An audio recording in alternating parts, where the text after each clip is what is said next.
الإيمان بالله الصبر على أقدار الله. وقال النبي صلى الله عليه وسلم: إن عظم الجزاء مع عظم البلاء، وإن الله تعالى إذا أحب قوما ابتلاهم، فمن رضي فله الرضا ومن سخط فله السخط. حسنه الترمذي. بسم الله الرحمن الرحيم، والصلاة والسلام على نبينا محمد وعلى آله وأصحابه وسلم تسليما كثيرا. سبحانك لا علم لنا إلا ما علمتنا إنك أنت العليم الحكيم. أستغفر الله الذي لا إله إلا هو الحي القيوم وأتوب إليه. اللهم انفعنا بما علمتنا وعلمنا ما ينفعنا وزدنا علما. بي أرابا سورة هجرية باكلة أني كمناني أني بناني أني شيخي شهر المحرم من هجرة سانكالو فلو بيسونيو تاني ووروناي. ميلادي النصارى كجاتب فلاني مغاني وورو سانكالو ولو فلانا بيسوين بكي وفلوي. أمبي دولة مسجد رجاء وامبو كنو درسوا الشيخ الإسلام محمد بن عبد الوهاب aka kitabu kono kitabu tawhid bondami na ko abelli maniyala kasabari abelli maniyala ni alaye kasabari alakallatige koro bi hadisan min kalanna anka wa qala an-nabiy sallallahu alayhi wa sallam نبنما قوالا كتنونا كشباكا إن إجمل الججاي ما إجمل البلاي قوس سرابا أبفرا بلو بادكا من هذا مدين كلا جرابيني كبلو جريرا إيكا سرابنا بجريا. وإن الله تعالى إذا أحب قوم ابتلاهم koni alaye mogo munun kanu abu la jarabide ni alaye mogo munun la kanu abu la jarabide. faman radiya falahu rida ni mogo min jenanani balawu nye i jenanani latige nye alaka jembe e. wa man saqita falahu suqut ni mogo min dimnara alaka balawin koro latigen koro alaka dimi be e. hasanahu turmijiyu ni hadisa turmijiya ke hasanwe. Sheikh Albani silsilat al-ahadith sahiha ayni hadisa aya Allah saha. قوله ناكو وقال النبي صلى الله عليه وسلم كنا بنيمكو على كترنا كشباك إن إجم الججاي إلى آخره نكيدا ين حديثا فوقتا حديثا لبا. هذا الحديث رواه الترمذي عن أنس بن مالك رضي الله عنه أن النبي صلى الله عليه وسلم. ترمذي من حديثي مفلا كابو أنس بن مالك بولو كابو نجم بولو فصحابيه صحابي الحديث الذي قبله ni hadisa saiba mana saiba minya ni hadisa mafulanye hadisa min temena anye saiba minyo mafula lakale kabo chiden bolo o saiba kelende ni hadisa infanafu minya nasibun malik. inna ijamil jajai ma ijamil balai ay yatakhabalu إجمل الجزاء ما البلاء سربا ألني بلو بعد بنيغن كم بنيغنيا فكلما كان البلاء أشد وصبر الإنسان صار الجزاء أعجم ni hadamade ni balawi hadamaden soro balawu gele yara hadamaden ka i sabarira koro i ka sara fana be bonya ni balawu na giri yara hadamaden ka a gele yara ka i sabarira koro i ka sara fana be bonya lianna allaha adilun parce que ala telelende do لا يجزي المحسن بأقل من إحسانه ألا تنيو من كلام سرني فني من كدغو إكا نيومي من كلام ألا تي سرني فني من كدغو إكا نيومي فليس الجزاء على سوكة يساكها كالجزاء على كسر إذا كسر ni mɔgɔ min ni ŋɔni y'i sɔgɔ ala bɛ sara min d'i ma o ni mɔgɔ ka sara tɛ kelen ye mɔgɔ min n'a ka yɔrɔ dɔ de kari la ŋɔni sɔgɔ o ye balawu ye a y'i sɔrɔ sara b'a la ani mɔgɔ min a ka yɔrɔ dɔ kari la o sara kelenw tɛ wa hada dalilu ala kamali adilillah ni ye dalula ye min ye ala ka tilenya dafali ko yiranna wa annahu la yajlimu ahadan ka yiranna ko ala tɛ mɔgɔ si tɔɲɔ wa fihi tasliyatu almusad dusu suma bɛ ne hadisa kɔnɔ masiba sɔrɔbagaw ye masiba sɔrɔbaga dusu suma bɛ ne hadisa kɔnɔ ka taa i ma ni mɔgɔ min masiba y'i sɔrɔ fantanya do sawa hammi do sawa bana do sawa a kɛra fɛn o fɛn ye ni masiba kɔni ye mɔgɔ min sɔrɔ i sabarila dusu suma bɛ ne hadisa la ka taa i ma ko masiba min y'i sɔrɔ balawu min y'i sɔrɔ ni sabarila a kɔrɔ o ɲɔgɔnna sara de b'i ye قوله ناكو وإن الله إذا أحب قوم ابتلاهم ناكو علي مغمن كانوا أبو الله جرابيده أي اغتبرهم بما يقدر عليهم من الأمور الكونية كالأمراض ni ala ye mɔgɔ minnu kanu a b'o lajarabi la ɲini ye muɲa a b'o lajarabi k'a ka ko dɔ bila u kan komi bana misali la o fuqudani ahali u bɛ denbaya taɲali a ka denbaya taɲali aw bima yukallifuhum bihi min al-umur shar'iyya u bɛ ala bɛ min bilo ka sariya ka kow la ni ala ye mɔgɔ minnu kanu a b'o lajarabi imma an'u lajarabi ni ale yɛrɛ bɛ latigɛ minnu kɛ komi banaw u bɛ denbaya i ka denbaya taɲali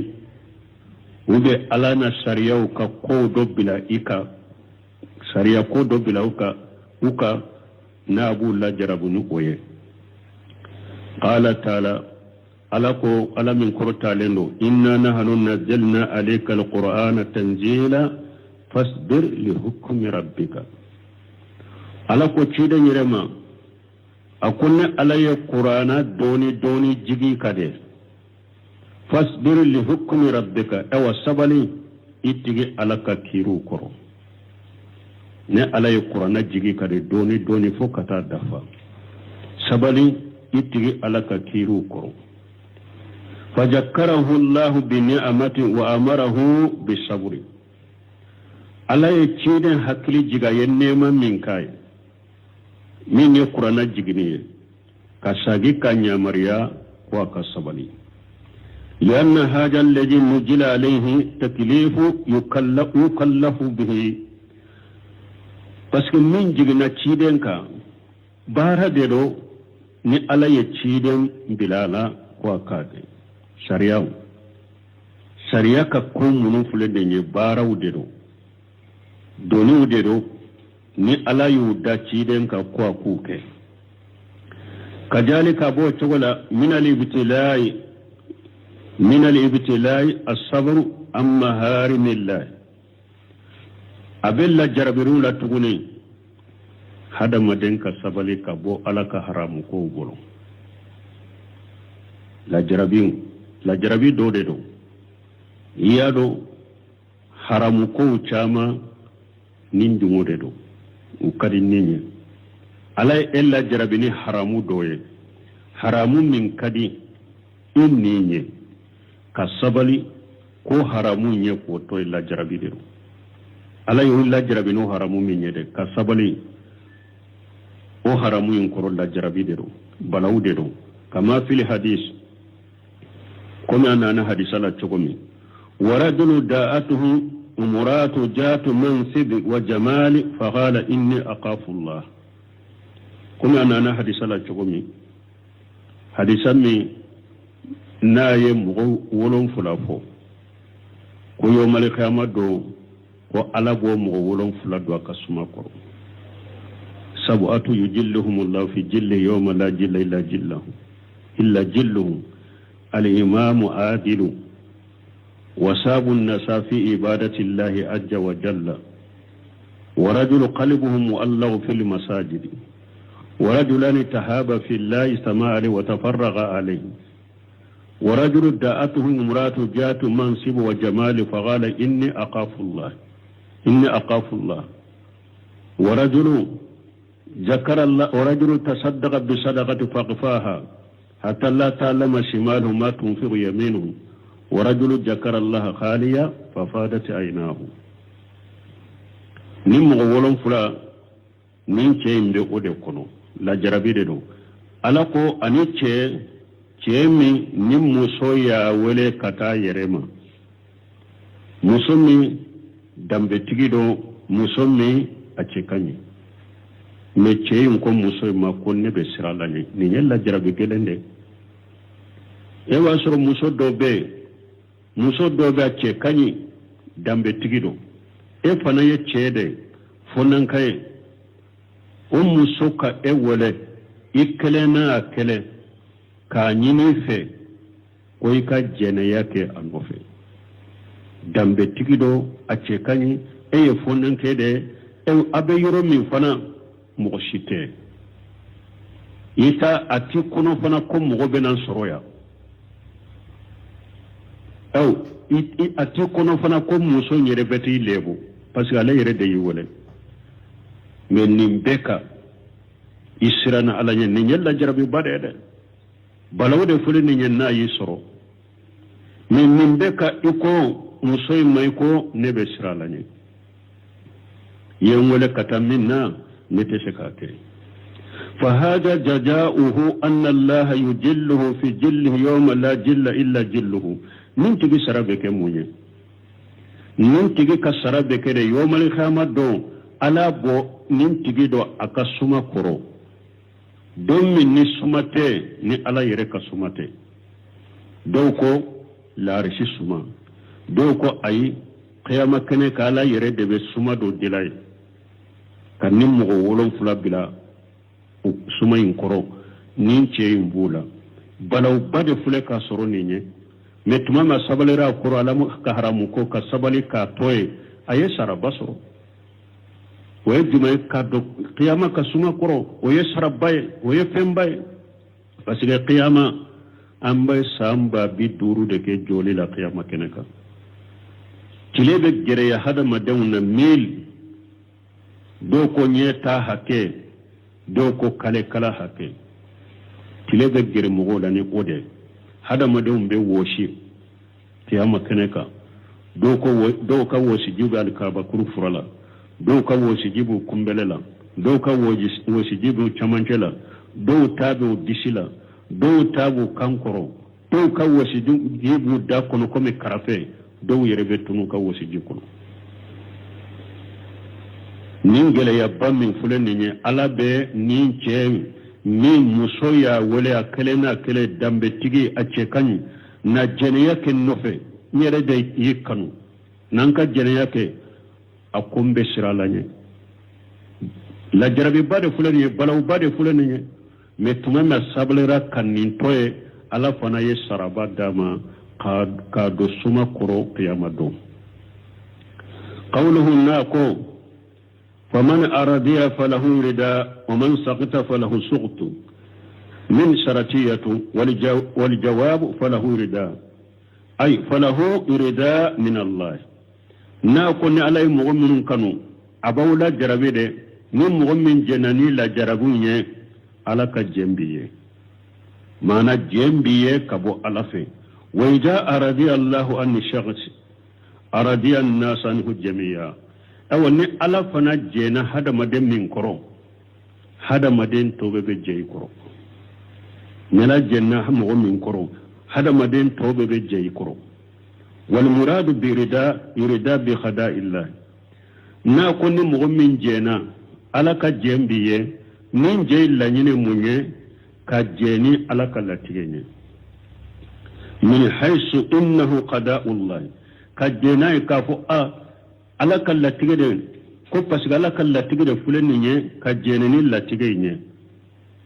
donc ni jenani latigenye ko min balaw min fulenna yen soro ala ka latigede do i jenani ala ka latigenye ala ka jembiye wa hadan wajibu bidalil qawlihi ka jeni ala ka latige fana waye wajibi de mo ka de waye wajibi mo ka o de la jumay ci den ka kuma o man sabita ni mo min diminana fa khabala irida bisuqti afuna ka jeyi nke ka ewa dimi ku benyogonya ka jeyi ni dimi de benyogonya sisa wala nyine munye ka je waye wajibi de men ni diminana doro على قدم بيه وهو عدم الصبر على ما يكون من المصائب القدرية الكونية دمي مني هذا ما ده سبالي باليا دمي كوري مني ناكوني مؤمن دمينا لا تيجي كورو على قدم بيه لا يني مني سبالي باليا معنى هذا ما ده مسبب من يسرو القدرية الكونية ala ka latige kelinye ala be latige munun ke ne oye esoro ka baka sabali ukoro sabali baliya ukoro ala ka latige koro ala ka latige munun be kila sabali baliya ulu koro wode togoy ko kadime ala kadime biye wala mu yaqulu huna fa alayhi suqutu ya أما فعليه السقط أو فله سقط ما أن مقتدى السياق كافر حديثة سما تقول يمني من كافو حديثة سما تقول أن يقول فعليه كقوله تعالى من أمل صالحا فلنفسه ومن أساف عليها حديثة سما تقول atunkan kafo la mu yaqulu huna fa alayhi suqtu atunkan kafo re fa alayhi suqtu ala kadimi bika ne fa alayhi mafo kasura da sama togo fa alayhi de kan kafo togo di komi alaka kuma ne alaka man amila saliha fali nafsihi alaka ni mu'minye nyumanke ya ki yereye o man asa fa alayha ni mu'minye ko jugu kabireka من حديثين من مفهوم فقال بعض العلماء دونك باو دوكو ان اللام بمعنى على كل لام من فلنيه كو الله ني ده على معنى فله سقط كو الله ني ده فعليه سقط فقوله تعالى كو بكم على كما مسمن كرتالن اولئك لهم اللعنه ولهم سوء الدار اي عليهم اللعنه parce que ala ko aya do kono ulaika lahumul la'natu akon nunun tigla mo ala ka danga buye wala hum su'ud dari so jugu beke utai donc lahumul la'natu la nyene munye ay alayhimul la'natu ala ka danga buka ulaika nunun tigla mo lahumul la'natu la nyene munye wa alayhimul la'natu danga buka وقال آخرون دونك لو دوكو إن اللام lamu min fulen ni ala ma hi alayhi ko lamu in be to a cogo de la amana te se ka ke alay amba to a cogo la fatakunu lidi istihqaqi ne lamu la nyini na ke inu min de kaka ay sara alayhi suqtu bi istihqaqihi lahu ala kaddimi be kiye nini ala kaddimi kaka ala kaddimi be kiye nini ala kaddimi kaka kombe lamu into a chogola abeke de kakaliye ala kaddimi be kiye ini ala kaddimi min kaka fatakunu ablagha min a'la ode shere da danna kuma fo chogola kateme alayhi suqtuka ka qawlihi ta'ala komini ala ko ala min korota leno ulaika lahum la'natu ay haqqati alayhim ala kun nunu fulede danga boye mana danga de wajibra uka bi istihqaqihim laha nu'uni danga inkaka danga de be nunu ni wajibra nunuka nu'uni danga inkaka wa hada as-saffu don semi ko ninde sahalendo ibe lamu into a chogola ite lamu inke bi mana ala ita ko yede lamu beke abeto a chogola me amana de ala ka dimi be nunu ye uni dimi min kaka nuni dimi min kaka wastafadu min al hadith isbatu al mahabbati wa suqut warda lillahi azza wa jalla ambe a faida suruni hadisala ka kanu sabati ala ko ala be fen kanu ala be dimi fen koro ka jem fana sabati ala ko ala be je fen koro anyo faida suruni hadisala ka kanu sabati ala ka dimi sabati ala ka jem sabati ala wa hiya min sifati fi'liyati nunu mankutu min ala buke sifatul fi'liya be sifatul jatiya be sifati jatiya ide mankutu munum be ala yerela mankutu be ala yerela as-samiyun ab-bashirun al-alim nunu ni sifatu jatiya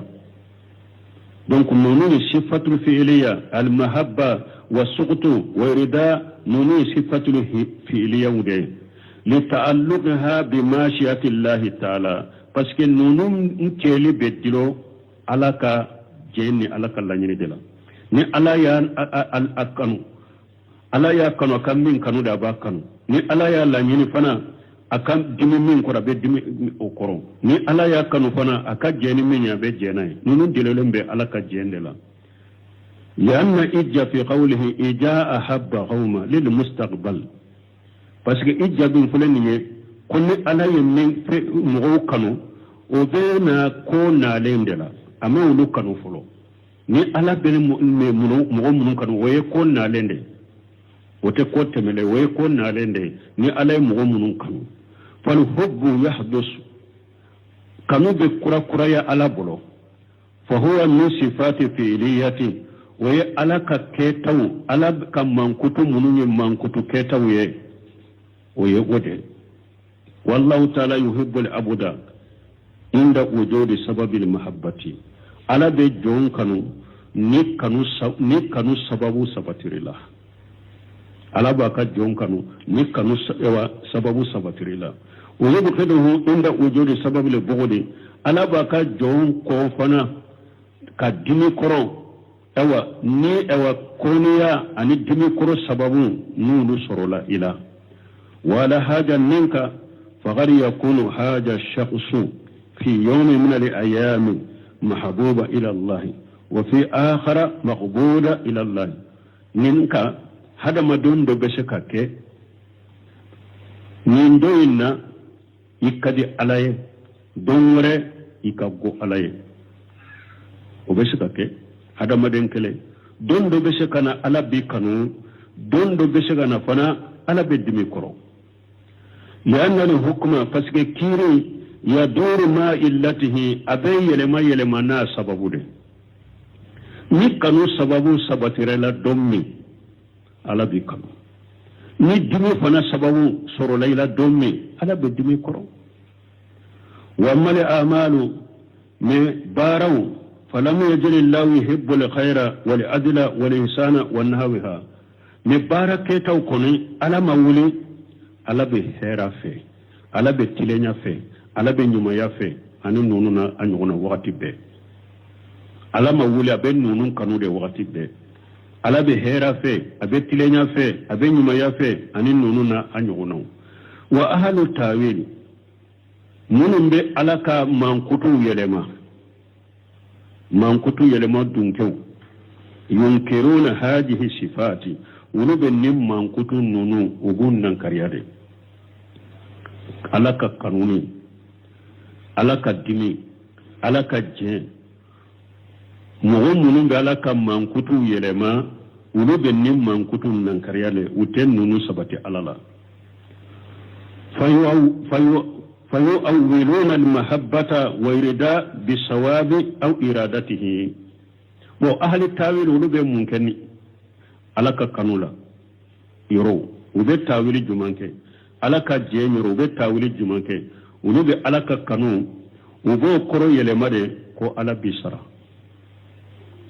ko ala te jon kanu de ko na fora yoro me ko ala ye jon kanu ko ala nyine de ko abi sarade ko me ala yere te kanu ne kay iridayin fana ugo fana koro yele makka ke sarali de ani ala kan la nyini ni ala had jon la nyini ube ni ala be jon sara ube mahabba yele makka ko ye iridayin fana uba yele makka ko ye ko ala be jon sara ube ni ala ya alla nyini ka jon sara